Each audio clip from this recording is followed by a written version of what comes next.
Hello, c'est Guillaume, ingénieur en finance de marché. Ça y est, nous sommes à 4,50% de taux directeur en zone euro, après une montée de taux de plus 0,25% de Lagarde ce jeudi 14 septembre. Dans cette vidéo, on va parler des conséquences de cette montée de taux sur l'économie et on va parler bien sûr de la croissance en berne en Europe, de l'impact sur la bourse et sur le marché immobilier avec ses perspectives encore revues à la baisse. Et c'est bien sûr dans ce type de période qu'une allocation est stratégique pour profiter de ce marché boursier. On verra ça aussi. Alors Lagarde nous déclare que notre économie va rester faible pour un moment encore. Oui, tu as bien entendu, les entreprises investissent moins en moyenne, les exports sont en baisse, les services et industries ont été fortement impactés par le choc des prix de l'énergie en 2022, suite à l'envolée des prix du gaz notamment. Et bien sûr, on a encore les conséquences en termes d'inflation des précédentes injections monétaires de 2020 notamment. Alors oui, avec cette hausse de taux, Lagarde et son taux un peu au quiche, faut dire quand même, on peut encore anticiper potentiellement 1 à 2 autres montées de taux pour 2023 et début 2024 potentiellement. Donc Lagarde, dans sa conférence de presse, montre que la priorité numéro 1 de la BCE, c'est toujours de renormaliser l'inflation, c'est-à-dire de tendre vers la target de 2% d'inflation. Alors aujourd'hui, on est à 5,3% en zone euro, et elle veut bien sûr la voir atterrir sous les 2,5% d'ici fin 2024. Et les conséquences pour les citoyens européens, c'est que la faim se fait sortir un petit peu. Le prix de l'alimentaire, il n'a jamais été aussi élevé dans l'histoire. On est à plus de 10%, voire à 20% en réel sur 10 mois par exemple, et proche même de plus 40% sur un panier pluraliste en France depuis 2019. Alors oui, tout ça, ça fait beaucoup. Après l'inflation, elle devrait décélérer quand même dans les mois qui viennent. Ça, c'est plus ou moins une certitude parce que avec ce niveau de taux, c'est quand même restrictif pour casser la demande et du coup réduire l'inflation. Et sans oublier que l'inflation, c'est une vitesse d'augmentation des prix. Donc mécaniquement, une vitesse, ça va revenir à un niveau plus acceptable prochainement. Et la question principale, l'inconnu principal, c'est dans combien de temps l'inflation va-t-elle se renormaliser ? Cette question, elle est bien entendu critique pour aider l'économie, les entreprises à reprendre le dessus dans un climat économique qui est difficile quand même. On assiste à un record en termes de niveau de faillite d'entreprises, que ce soit en France, en Allemagne, dans la zone euro en général. Alors la bonne nouvelle, c'est que le chômage, il n'est pas élevé encore. Du moins, si on ferme les yeux sur le chômage des plus jeunes et des plus vieux. Côté salaire, c'est plutôt positif. On a la majorité, notamment des cadres, qui ont revu leur salaire à la hausse, et ce qui permet à une partie de la population de compenser cette inflation. Après, ce qui vient compenser ça, c'est les mécaniques d'augmentation des impôts des gouvernements sur les revenus, sur les charges sociales et bien sûr sur la TVA.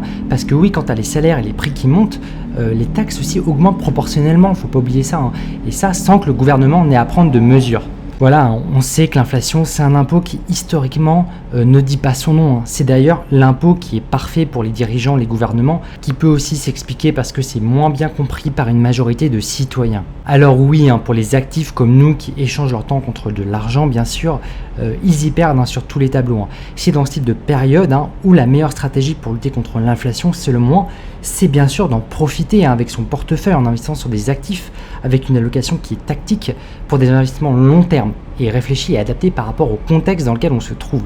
Alors en termes de croissance, pour la zone euro, la Banque centrale, elle anticipe une croissance proche de 0 pour la fin de l'année, donc une récession qui ne dit pas son mot, et potentiellement à peine 1% pour l'an prochain, sachant qu'ils se sont trompés systématiquement dans leurs prédictions depuis 2020. Donc pour moi, c'est assez difficile d'anticiper un scénario où la Banque centrale ne se tromperait pas, et moi je serais plutôt bearish au niveau macro, en Europe en tout cas. Et notamment parce que l'Allemagne, première puissance européenne, elle devrait rentrer en récession avec 2 trimestres consécutifs sans croissance. Sachant que si on s'amuse à raisonner dans un scénario où l'Allemagne aurait conservé sa monnaie locale, le Deutsche Mark, le taux d'intérêt en Allemagne, il devrait être autour de 10,9%, donc le taux directeur, pour que la première puissance européenne, si tu veux, ait une politique monétaire qui serait suffisamment restrictive pour lutter efficacement contre l'inflation qu'il y a aujourd'hui en Allemagne. Et qui fait bien sûr des ravages sur la classe populaire allemande, qui prend vraiment très cher, et que ce soit sur l'énergie ou l'alimentaire, parce qu'aujourd'hui, la nation qui paye pour toute l'Europe, c'est l'Allemagne, faut pas se le cacher, l'Allemagne, ça reste le premier contributeur à l'Union européenne aujourd'hui. Et un taux théorique de 10,9% de taux d'intérêt, c'est plus 6% d'écart avec le taux directeur de 4,5% de la Banque centrale européenne aujourd'hui. Du coup, en fait, il y a un taux qui est en zone euro qui n'est pas du tout adapté à la situation de l'Allemagne aujourd'hui. Donc on a une unique courbe de taux qui n'est pas adaptée à des pays qui ont des besoins différents. Encore une fois, la monnaie unique, l'euro, elle a des avantages bien sûr, et aussi des inconvénients. Du coup, il ne faut pas se voiler la face, il ne faut pas penser que tout est rose. Il faut aussi de temps en temps nuancer les propos. Donc là, on voit ici que l'Allemagne, elle elle ne peut plus, depuis 2022, profiter d'un gaz pas cher avec la Russie.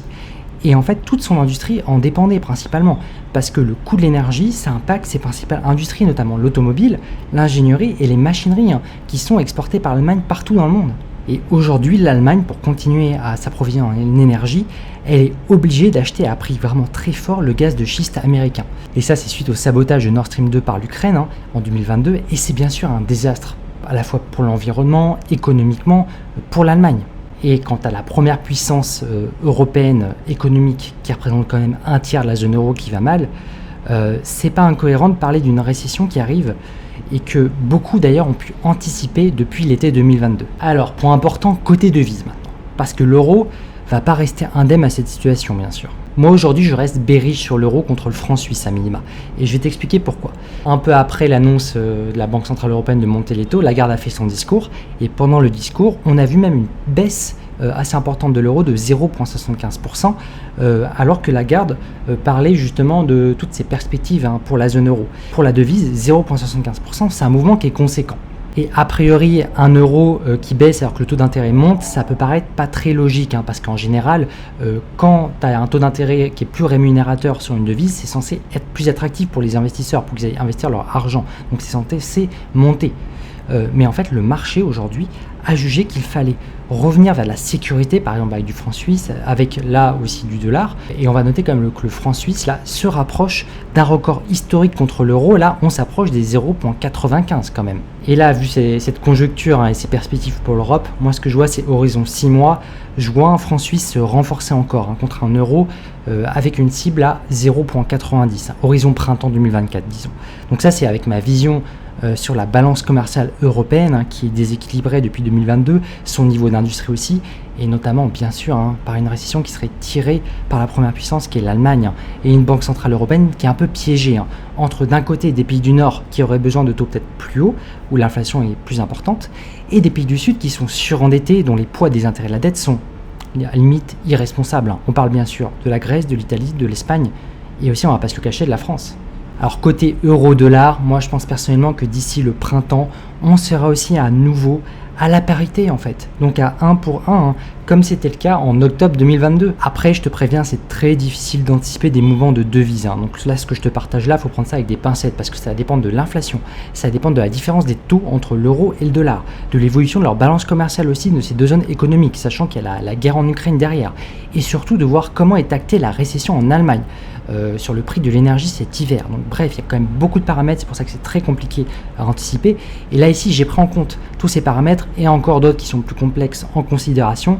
Donc voilà, là je te partage que je suis plus bearish sur l'euro horizon printemps 2024 pour le franc suisse et le dollar, sachant qu'historiquement je suis quand même plus à l'aise et je suis quand même plus précis lorsque j'anticipe des mouvements fondamentaux sur des actions plutôt que sur la devise. Alors côté immobilier maintenant, le volume de vente tombe à des niveaux très bas, pas vu depuis 2009 en France. Aujourd'hui, on est dans un contexte de taux hauts qui sont encore montés là. Et oui, sur le long de la courbe, sur les taux des obligations horizon, les 10 ans, 20 ans français, ça coûte 4 fois plus cher d'emprunter pour un achat immobilier. Donc il ne faut pas oublier qu'il y a aussi un report de ces taux, une augmentation des taux là qui est en cours sur les durations aussi qui sont plus longues. Ça a des conséquences sur le marché immobilier, notamment ça coûte plus cher donc d'acheter.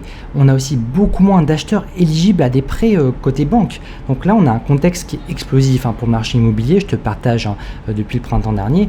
Et oui, les professionnels du secteur, les promoteurs notamment, sont dans des situations qui sont très difficiles. Je te l'ai partagé sur Nexity à plusieurs reprises notamment. Et oui, la France aujourd'hui, certes, elle a un marché qui est plus résilient grâce à ses taux fixes, grâce aux exigences bancaires, mais malgré ça, elle n'est pas complètement immunisée non plus contre une pénurie d'acheteurs. D'ailleurs, c'est pas une surprise, on observe que les primo-accédants ont disparu du radar des acquisitions depuis mai dernier. Nous sommes dans une France aujourd'hui où l'acheteur type, c'est un multipropriétaire qui a du cash et qui compte profiter potentiellement des soldes pour dégager un moins 20% sur l'achat, une meilleure marge de négociation du coup, et potentiellement augmenter les loyers derrière dans un contexte inflationniste, et toujours avoir cette différence rentabilité moins taux pour aller chercher de la rentabilité locative. Bien sûr, plus globalement, tous les secteurs et industries du marché ne se portent pas tous aussi mal que le secteur immobilier. Il y en a qui se portent plutôt bien, et il y en a qui ont des perspectives qui sont hélas plus décevantes. Et d'ailleurs, si on regarde les principaux indices de la bourse européenne, on a l'Eurostock 50, l'Eurostock 600 et le CAC 40. Là, je te mets quelques graphes ici. on voit qu'au moment où Lagarde a commencé à faire son discours, que les indices des grandes capitalisations ont pris 1% ce jeudi. Et potentiellement, cette hausse, elle est en anticipation, comme d'habitude sur les marchés, ça ne devrait pas te surprendre. Qu'est-ce que font les analystes? Ils cherchent à identifier si dans le discours de Lagarde, on n'est pas à la fin du cycle de montée de taux le plus agressif de l'histoire de l'Europe. Cependant, on ne va pas se le cacher, pour moi, ces taux ils vont rester élevés pendant encore à minima jusqu'au printemps prochain en 2024. Et ici, on va quand même noter un point très important pour les grandes capitalisations européennes. La plupart ont encore des grosses réserves de cash parce qu'ils ont anticipé cette situation. Ils ont bien piloté leur cash. Et investi à court terme, ça rapporte de plus en plus. Et quand en plus ils se payent le luxe d'avoir peu de dettes, il y a bien sûr des opportunités sur ce marché où on se doit d'en profiter. Et oui, malgré ce contexte qui paraît sombre, il y a des grandes entreprises françaises, des pépites, des entreprises de qualité, bien gérées, et européennes aussi, qui se portent bien en moyenne dans ce contexte. Et notamment, je t'en partage certaines en vidéo avec mon top 15 personnel du CAC 40, où on voit des bénéfices nets qui sont en croissance et qu'on arrive à anticiper pour 2024 également en croissance. Alors oui, avoir une allocation tactique de son portefeuille, en ayant conscience des expositions qu'on a dans son industrie, et de savoir surtout à quoi les comparer, c'est super important. Parce que tu peux pas acheter comme ça une entreprise de la consommation discrétionnaire ou l'énergie ou d'autres secteurs sans avoir ces référentiels en tête. Il y a vraiment des actions pour moi qui sont décisives aujourd'hui à faire suraction dans ce type de période. Et c'est là bien sûr où la macroéconomie ou l'analyse fondamentale permet de comprendre et du coup de se protéger sur son patrimoine de ce type de période. Voilà, c'est pour ça que pour t'aider, moi je te prépare une newsletter tactique de mi-septembre où je vais te partager un aperçu de mon allocation stratégique. Et pour y avoir accès, tu peux t'inscrire gratuitement à ma newsletter, c'est sur guistamp.com. Et pour aller plus loin dans cet environnement macro de tension entre ralentissement économique à l'échelle des pays d'un côté, qui contraste bien sûr avec de belles performances de certaines industries dans le privé à dimension mondiale, dont j'anticipe de belles croissances et de dividendes à la hausse de l'autre, c'est là où c'est important d'avoir un bon framework pour se décider pragmatiquement sur quoi investir. Et là, je suis pas en train de te dire que c'est facile à faire. Moi, ce que j'essaie de t'expliquer simplement, c'est que ça s'apprend. C'est pour ça qu'aujourd'hui, j'aide ceux qui veulent aller plus loin avec ma formation, qui peut t'apporter un ensemble d'outils stratégiques en monitorant les principaux indicateurs macroéconomiques, ainsi que l'impact et l'allocation au niveau des secteurs privés et des industries aussi. Le tout en te partageant mes analyses fondamentales privées sur action, sur simple demande dans la communauté privée des investisseurs pragmatiques. Alors voilà, si tu veux aller plus loin avec moi et entrer dans la communauté pour échanger et assister au prochain live entre nous, rendez-vous sur guistamp.com pour investir avec pragmatisme. Sur ce, restons pragmatiques. Allez, ciao!